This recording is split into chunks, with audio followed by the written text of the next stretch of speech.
आप सुन रहे हैं मंटू बिहारी ऑफिशियल को, सुगौली घाट की शानदार प्रस्तुति।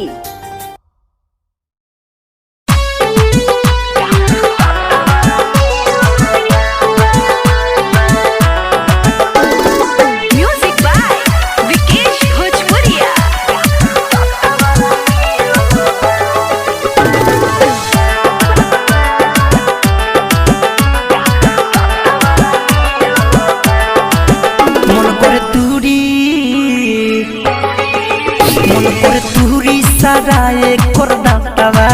दाँत काटवा मिलबा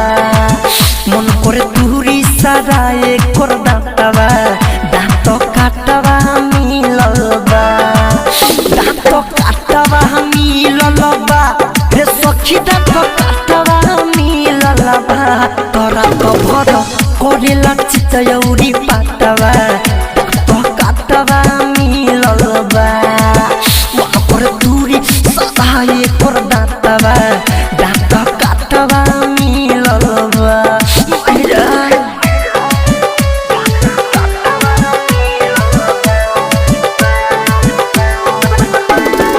ज्योति रिकॉर्डिंग स्टूडियो घोड़ा सहन लखान। पूरे रात बहादी में धोके कबाड़ी पूरे रात बहादी में बहादी में धोके कबाड़ी गमछा बिछा के धरे लपार पारी तो न छोड़े लगा के जीभ चाटवा दाँत काटवा मिलबा मन करे तुरी सराए कर दाँतवा दाँत काटवा मिलबा दाँत काटवा मिलबा हे सखी दाँत काटवा मिलबा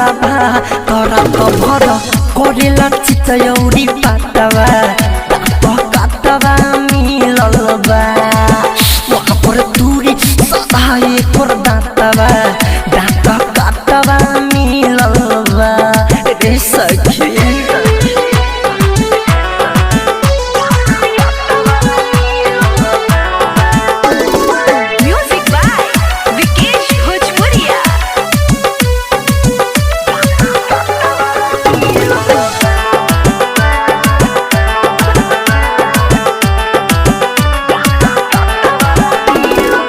राइटर यमन सरकार न बगड़े राइटर विजय मिथल पिया बारे न घरे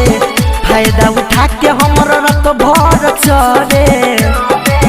तो यार अंकित अकेला प्यार बाटवा